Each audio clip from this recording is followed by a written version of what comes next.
El día de hoy vamos a echar platiquita con un compositor, cantante, guitarrista, apasionado del anime y el manga y un ávido lector, una persona bien agradable. Hola, soy Jean y estoy rebobinando. Luis Odriozola. Hola. Oli.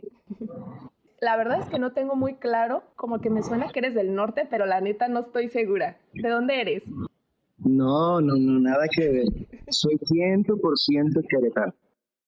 Aparte de ser queretano de nacimiento, fui adoptado por la ciudad de Guadalajara, Jalisco, porque viví algunos años por allá. Entonces el acento que tengo es como una mezcla de acentos, principalmente tapatío, queretano, y cuando platico con amigos del norte, particularmente regios, me queda también de cantante peculiar.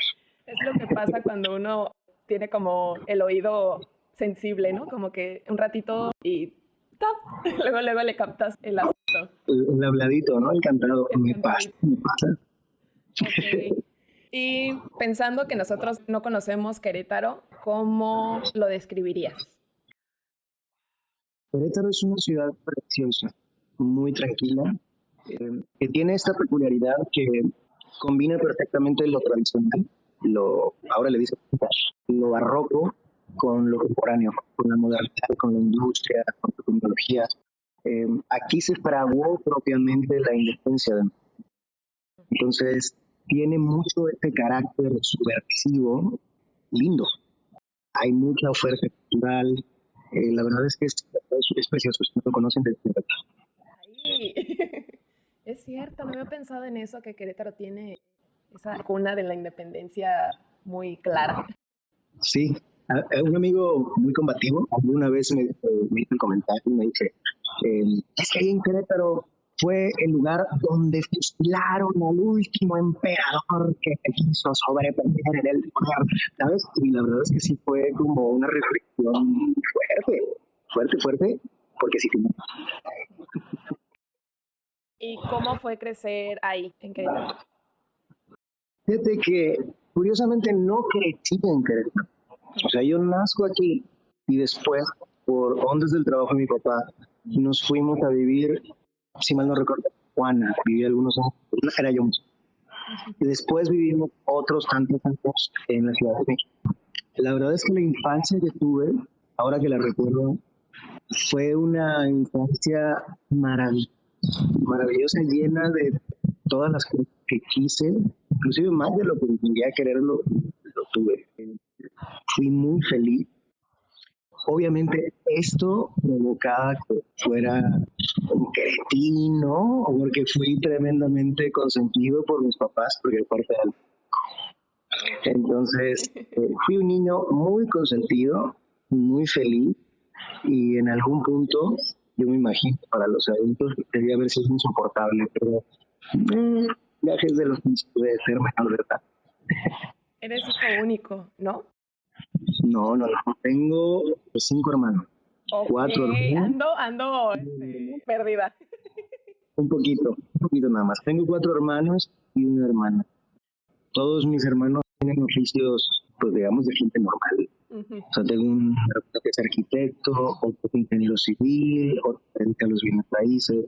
Mi hermana es decoradora de interiores y otro de mis hermanos se dedica a la historia, es historiador.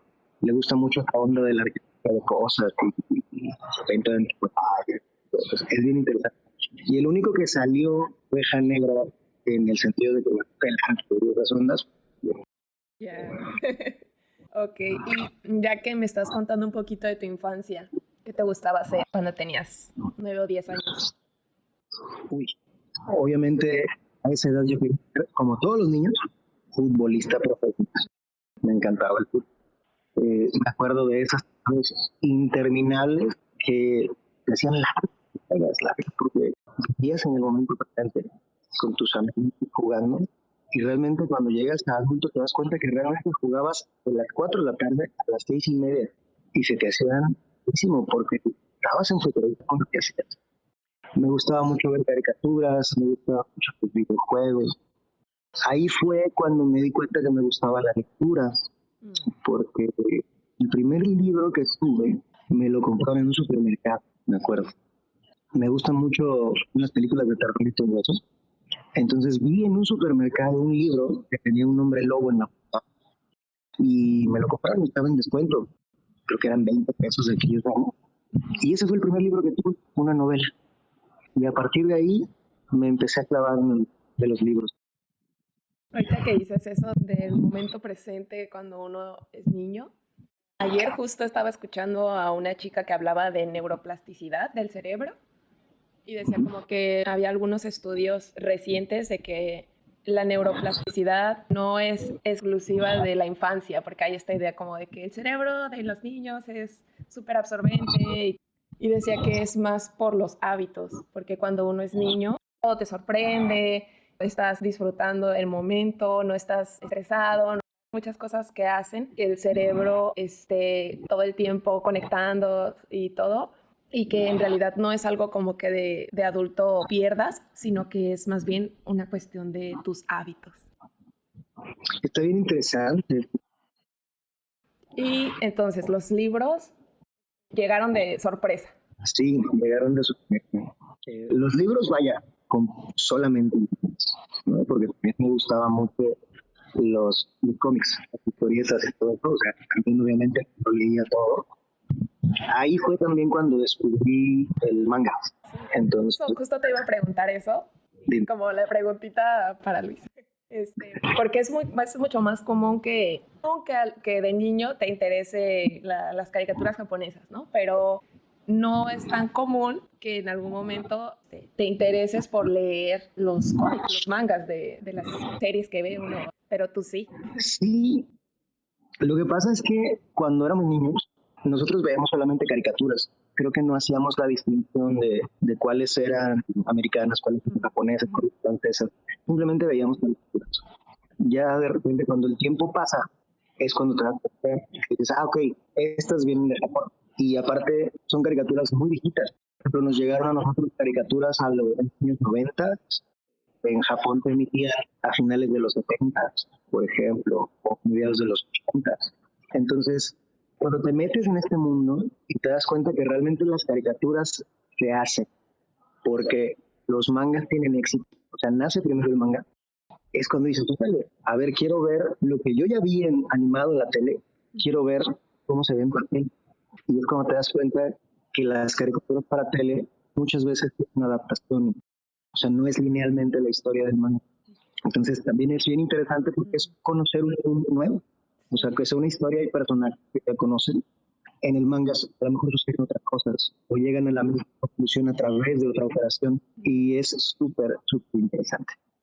Cierto. Sí, siempre hay ese debate, ¿no? De que qué es mejor, ver primero la película o leer el libro. Sí. Hay una cosa que es unánime. Puedes escoger si quieres el manga o el anime primero. Es indistinto, yo creo. Lo que sí todos concordamos es no veas la adaptación de Netflix. Tú que eres muy fan de los Caballeros del Zodiaco. Muy, muy, muy. No, pero ¿sabes qué? ¿Sabes qué pasa? También cuando creces, tienes de dos. Entrar como esta adolescencia tardía en la que te rebelas contra todo lo que no es como tú quieres que sea, esa es una. O la otra, simplemente sueltas las manitas y disfrutas todo lo que... O sea, ya independiente de, es que no es la historia que yo conozco, el personaje, no es así, puedes rasgarte las figuras en Twitter y esas cosas, o te la puedes pasar bien. Y creo que lo mejor es lo que... Sí, la gente que es muy purista no se divierte tanto. Sí, son más propensos a hacer colitis y esas cosas. ¿Y cómo eras de adolescente? De adolescente, como muchos, yo creo que me esforcé todo lo posible por ser absolutamente todo lo que no era yo. O sea, la imitación se me volvió como un hábito, siempre queriendo ser alguien más, porque yo pensaba que lo que yo era, lo que yo hacía, no era suficiente o no estaba bien o no estaba del todo padre. Entonces, lo que a mí me gustaba de otros, yo lo imitaba. Y de repente pues llega un punto en el que te topas con pared y ya no tienes para dónde imitar. Y lo único que te queda es tú mismo. Y ahí es cuando que voltear a ver lo que tienes en tus manitas y, y empezar a darte valor a ti mismo, reconocer que dentro de toda la gama de defectos que tiene, hay un montón de cosas bien valiosas que están ahí para compartir. Y es como en la paleontología, cuando descubren el hueso de dinosaurio, que es con una brochita ir quitando el polvo para que no se vea lo que hay abajo y después mostrarlo. Así, y fue, y fui. Eso suena como algo de lo que te puedes dar cuenta ya muy grande. Gracias Oh, gente por que nunca se muy entera. grande. Sí, y hay gente que nunca se entera, hay gente que nunca se quiere enterar, o hay gente que se entera y prefiere hacer como que no se entera.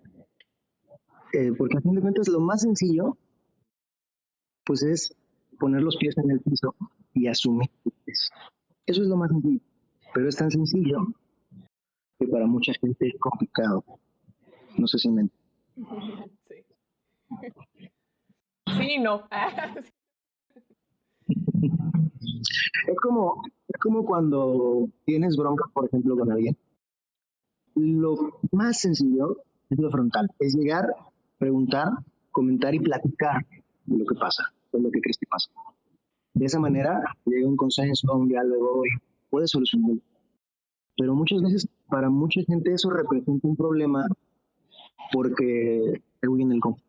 Entonces lo más sencillo es inventarse 14 películas en su cabeza de por qué están pasando las cosas y nunca arreglarlo efectivamente, que eso es una práctica. Es algo para... Total. Vaya momento reflexivo. Perdón, ya les pusimos mi beso. Juro que es café, ¿eh? Juro que es café. Bonito, bonito que te vas para allá. Yo también soy así de que, a ver, pues vamos a platicar sandeces, vamos a platicar cosas simples. Y yo, Es que es bien bonito cuando conoces gente con la que puedes platicar de todo, pero de todo es de repente así tener las existencialistas, las filosóficas, hablar de literatura, de caricaturas, hasta, no sé, digo, perdón por lo que voy a decir, pero hasta del último escándalo de Antonio Mami, ¿sabes? O sea, sí, también hay que tener darle como ratos así este agua. Sí. sí, a no pensar mucho, pues a estar como nada más. Pasarla bien, incluir. Bien. Cuéntame. Si existiera un universo paralelo en el que te podrías haber dedicado a otra cosa que no sea la música y componer, ¿qué te hubiera gustado hacer? Lo que te guste. Definitivamente, gastronomía. Amo cosas. Digo, primeramente amo comer, pero a la par de amar comer, amo el proceso de crear lo que como. Entonces, me gusta muchísimo, me gusta cocinar para mi familia, para mis amigos, para mi novia. Si no fuera gastronomía, yo creo que me hubiera gustado mucho ser veterinario también. Desde niño me llamaba mucho la atención el cuidado de los animalitos, el funcionamiento, por ejemplo, de los seres, de los órganos, etcétera. Creo que sería cualquier... Ok. Suena bien interesante. Necesita que me acordara que yo ¿No de te la niña... imaginabas? No, inesperado. De niña yo decía que quería ser dentista. Alguien de mis amigas tenía una Barbie dentista. Y yo como que decía, esto se ve chido. Y, y mis hermanas me bromeaban mucho. Conocíamos a alguien, así que pues no tenía mucho cuidado con su dentadura. Y me decía, imagínate que te llegue alguien así. Y yo, no, mejor no. No me gusta tanto. Sí, no, siempre no. Si quieres, no. Bien. Astronomía. Dentista, no te imagino como dentista. Sí, hubiera estado muy No, raro. no. No podría imaginarte, por ejemplo, de maestra de primaria o podría imaginarte, inclusive hasta como de un alto gerente de una institución bancaria de nombre internacional, pero de... Sí, sí, sí. A veces pasa así una cosita, sobre todo cuando eres niño, ¿no? O sea, yo era una Barbie dentista. Era muy chida, o sea, tenía sus herramientas así, mini, mini. Aparte, ¿sabes qué? Y también yo era de esos niños que le tenían miedo al dinero. Entonces, creo que tiene que ver con eso, que esa lo tengo bloqueado. Bueno, quién sabe, podría haber sido una dentista que reivindicara ese miedo. Que se dedicara a hacer contenido en internet. Tratara de que te la pasaras bien. No, es imposible. Es un miedo de todo mundo, ¿no? Ir al dentista. Sí, ya tienes en la médula el temor al sonido del talán, ¿sabes? Eso ya está ahí. Bien. Ya me voy a poner un poquito más intensa, creo. Venga. ¿Qué piensas de la muerte? La muerte, pues pienso que en la experiencia que tenemos de la existencia, creo que es como un caso. Entonces, la vida es la cara A y la muerte es la B. O sea, no hay una sin la otra necesariamente. Es parte del crecimiento del proceso. Y también me gusta creer que la muerte tampoco es un fin. Es decir, no sé si recuerdas una película, salía Williams, que se llama Allá de los... En esta película se plantea mucho la onda de que cuando mueres termina pasando exactamente lo que pasa. Es decir, si fuiste, por ejemplo, muy religioso y tal, y crees que al morir te vas a reencontrar con tus seres queridos, eso pasa. Si crees que en la reencarnación te regresas a otra vida, tal y tal, eso pasa. Si vives con el miedo, con la angustia de que el infierno, porque has sido un pecador y todo, eso pasa.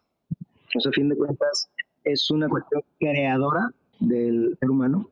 Creo que es lo que más me convence, o no que me convenza, lo que más me gusta creer que es. Eso sería muy bonito, creo.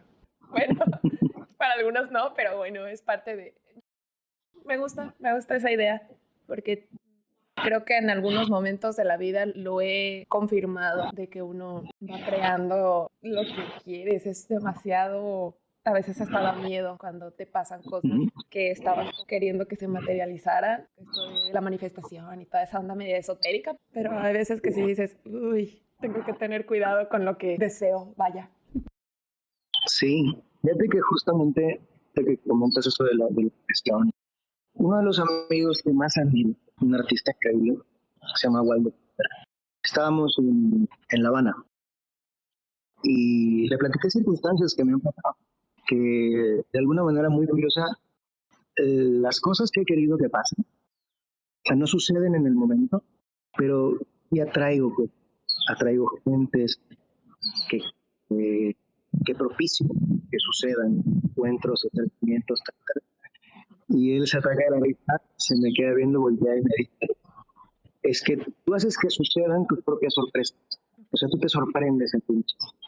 Y fue como una frase como muy coloquial, pero cada vez que me sucede algo de esto, siempre me aparece él aquí pequeñito y me dice, tú propicias tus propias sorpresas. Y es bien bonito. Cuando sé que hay gente que sí lo hace de una manera súper consciente, y miro mucho, pero yo prefiero seguir creyendo también que hay como una cierta maquinaria en el universo que también, no soy esencialmente yo, sino que también hay este actuar en la vida con máquina de relojería fina, sí, en la que la vida pues, te acerca cosas, te acerca personas, propicias, circunstancias. Entonces también... Y entonces, pensando que esa es la forma que sucede la muerte, ¿qué quisieras qué es lo que piensas que pasa después de la muerte? En tu caso. ¿Qué es lo que pienso que pasa? Esto que te decía de la película, te digo, es lo que más me reconforta o me gusta pensar que... Entonces, ¿qué quisiera yo que pasara? definitivamente sería no ir al cielo, digamos, pero sí tener como este encuentro con toda la gente que se te adelanta en el camino, que estás en un lugar donde ya no hay estas broncas de lado físico, ¿no? No hay enfermedades, no hay guerra, donde no hay dolor, ¿no? O sea, estás en un lugar donde te la pasas bien, y te la pasas bien haciendo lo que sea que te guste. O sea, capaz que también en el paraíso hay, ¿no?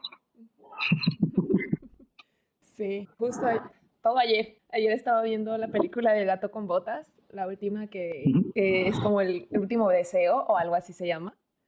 Y Joya. justo estaba pensando eso, ¿no? No voy a tratar de no decir nada. Que, bueno, ya hace mucho que salió. Si no la vieron.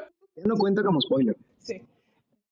Al final, casi a la película pasa esto de que como que te dan cuenta de que estaban luchando por querer cada quien cumplir su deseo y se dan cuenta de y después de ese deseo que no, bueno, algunos, que voy a querer después, sí me va a satisfacer ese deseo.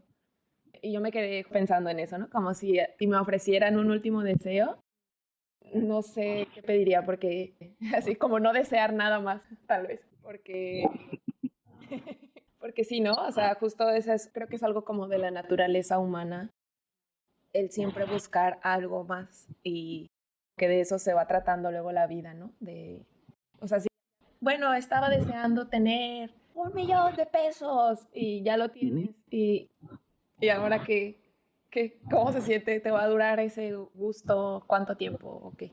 Fíjate, te voy a contar una cosa, es un ejemplo clarísimo de esto que te digo. Yo me di cuenta de eso muy joven, tenía como 23 años, yo creo. Ahorita tengo 30. La primera vez que yo recibí un pago de regalías, o sea, de componer una canción que alguien más cantó y que sonara y tal. Yo me acuerdo que antes de que me hicieran el pago, yo tenía la idea de decir, bueno, es que en vez de ganar tanto dinero, voy a hacer esto y esto otro y voy a comprar aquello y tal, y me voy a sentir así. La situación fue que cuando hicieron el depósito, fui y revisé, que en ese entonces todavía no había app, entonces tenías que ir al banco y quitar tu saldo.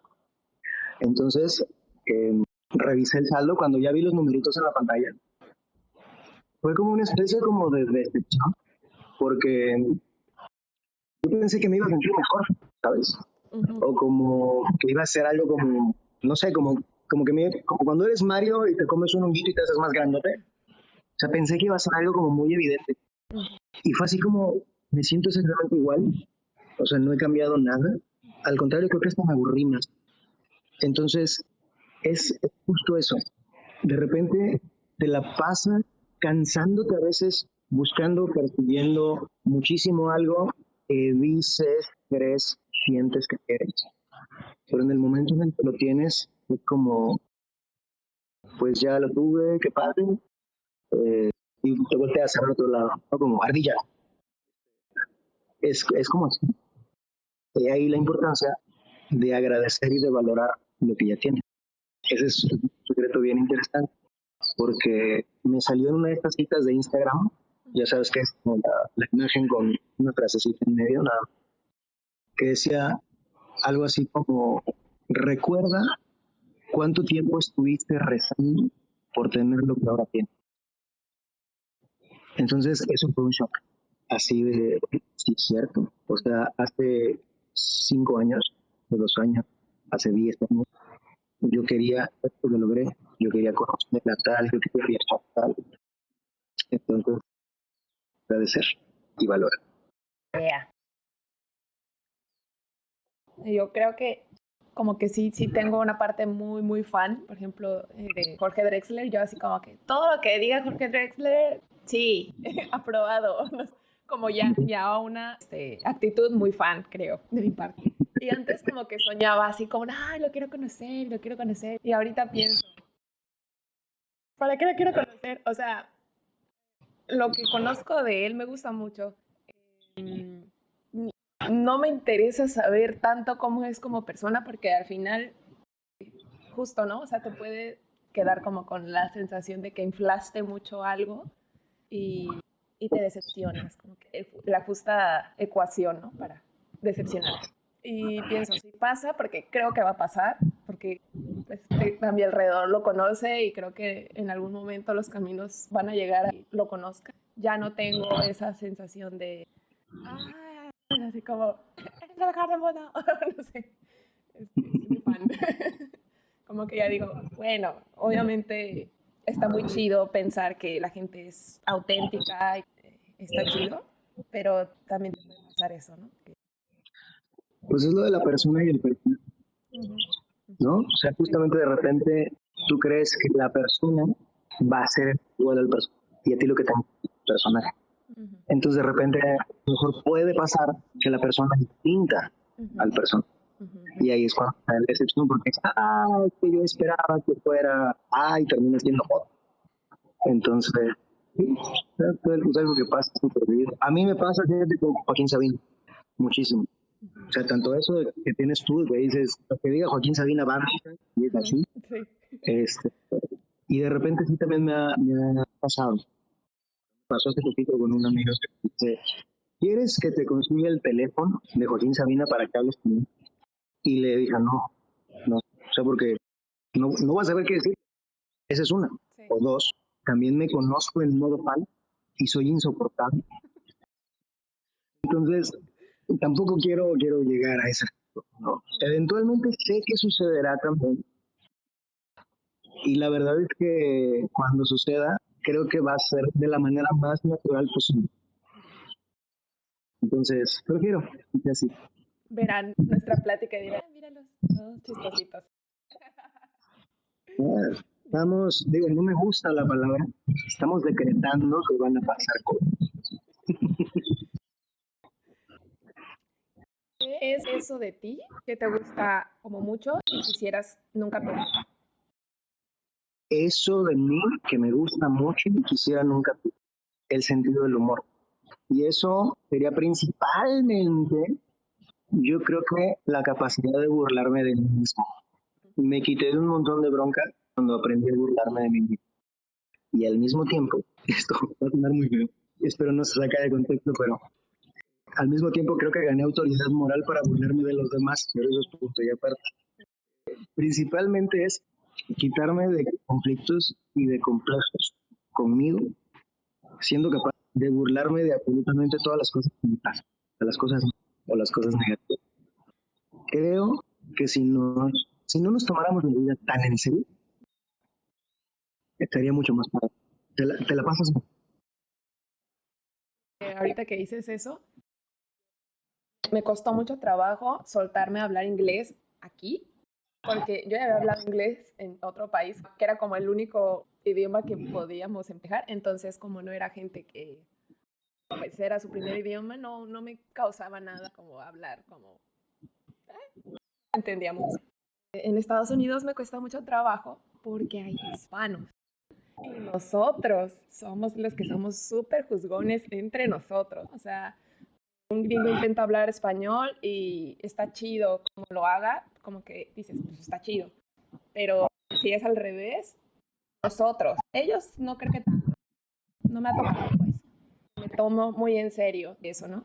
Cuando me tocó hablar italiano, hablaba italiano súper chistoso y era como chistoso. O sea, cuando estás aprendiendo otro idioma, te toca eso, ¿no? Se dice cosas sin sentido de repente o no sé.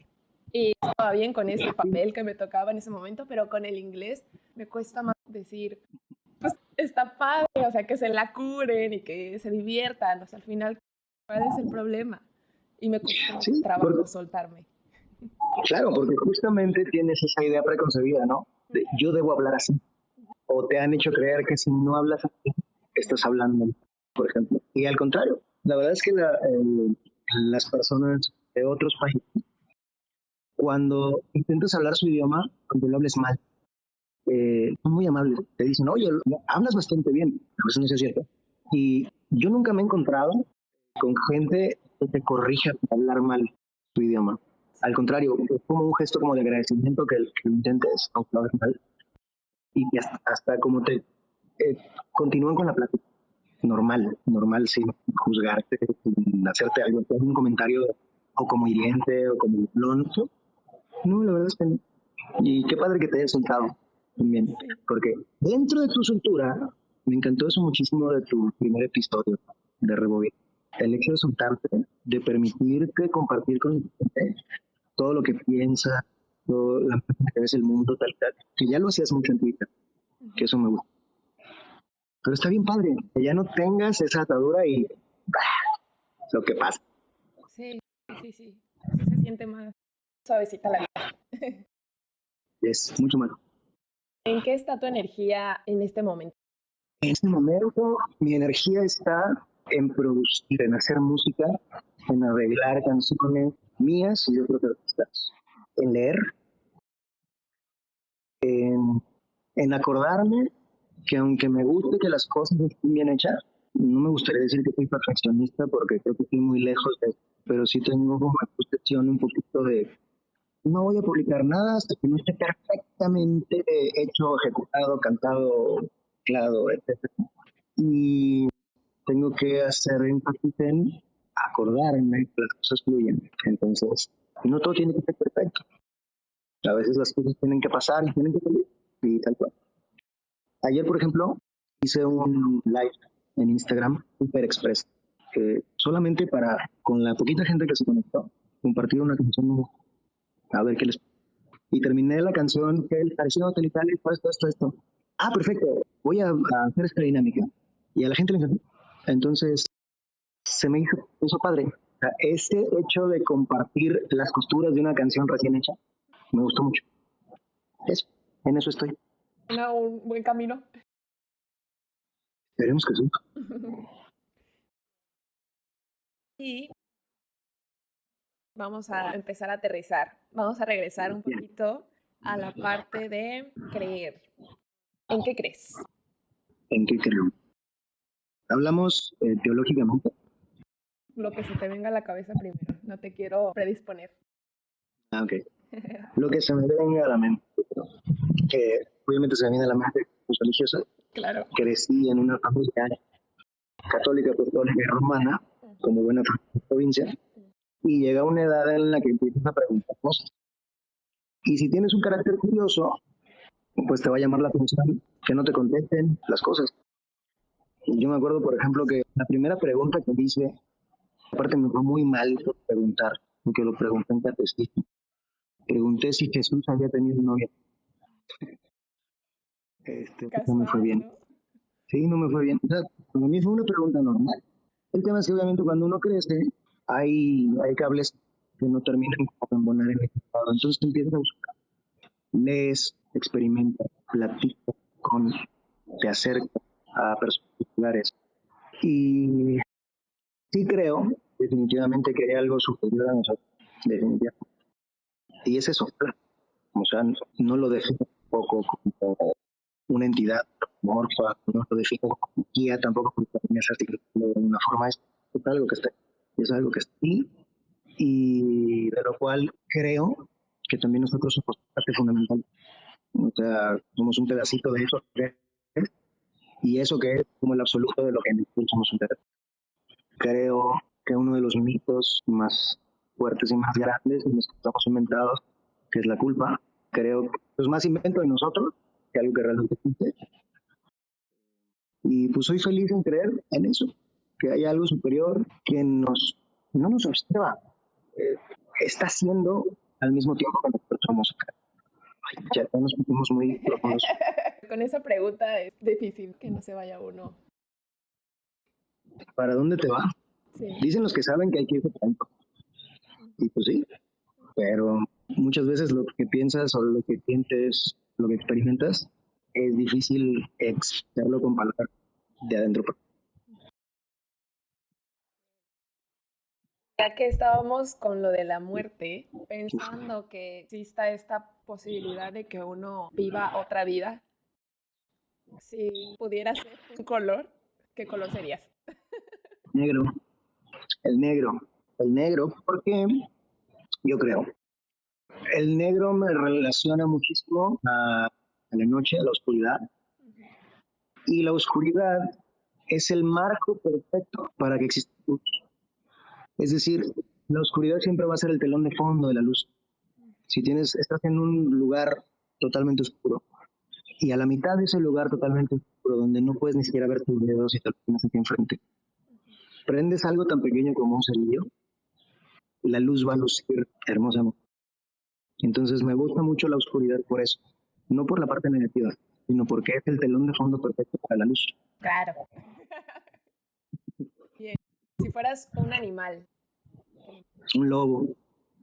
Alguna vez conocí me parece que era un descendiente de apaches, y platicamos de noche al calor de una cerveza en Guadalajara. Y el vato sabía de cuestiones de viajes a los animales espirituales. Y él me contaba que mi animal espiritual era el lobo. Ahí por el tema de la fecha de nacimiento y otras situaciones. Y la verdad es que me llama mucho la atención porque sí, creo que tengo muchas cuestiones en común con los caninos, con los perros, mucho la lealtad, ¿no? Me gusta mucho eso, los lobos de los perros. La lealtad para con su manada, para con los suyos, la fuerza. Me parecen animales también, o sea, éticamente muy bellos, que reúnen esa mezcla de elegancia, belleza, fiereza y fuerza. Entonces, definitivamente sería un lobo. Aunque seré chiquito, porque soy pequeño. Bien. Aunque sería chiquito. Y un lobo chiquito. Si fueras una cosa no animada. Una cosa no animada, un objeto inanimado. Ajá. Uy, ¿qué me gustaría hacer? Yo creo que me gustaría, puedo decir dos. Uh-huh. Una hoja en blanco, porque en una hoja en blanco puede pasar lo que sea, desde un poema, una gran novela, un gran dibujo, un croquis para llevar a alguna persona perdida de algún lado, hasta. Y otra cosa que me gustaría hacer sería una plantita de alguna señora de las plantas. De esas bien cuidada, ignorada. Que te cuidan religiosamente, te tienen en una casita bonita, contribuyes a que el lugar tenga frescura, tenga aire puro y aparte que se vea bonito. Creo que cualquiera de esas dos sería. Suenan chidas las dos. Comida. Comida, tacos, definitivamente. ¿Qué taco? Esto es complicado porque hay muchos tacos favoritos. De suadero, de tripa y de pastor, como la Santísima Trinidad para mí.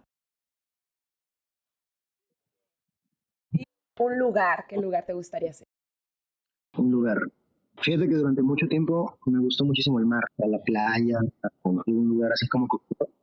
Pero ya tiene rato que me gusta mucho el bosque, me gusta mucho donde hay arbolitos, donde baja niebla en las madrugadas. Creo que algún lugar donde haya una cabañita, bosque, que pueda cita de barco y ponerte ahí, ver, escribir, o a simplemente ver la vida transcurrir. Ver la vida transcurrir. Mira que es playas del norte de California, es muy común ver el mar, acantilados, el mar, justo enfrente el bosque, por ahí. Uf, entonces corro el riesgo de querer ser playa del norte de California. Sí, es bello eso. Inesperado para lo que estaban acostumbrados de las playas del Pacífico, pero bello, sí. Bello, bonito. Bien. Qué hermoso. Estas son mis preguntas, señor Odriozola. Ay, la verdad es que se puso más profundo de lo que pensé. Yo creí que iba a ser como más superficial y todo, pero no. Debo decirlo al aire. Soy muy fan de Rebobinar. No me pierdo ningún episodio. Y tengo que decirte también que conecté súper fuerte el primer episodio. Súper fuerte.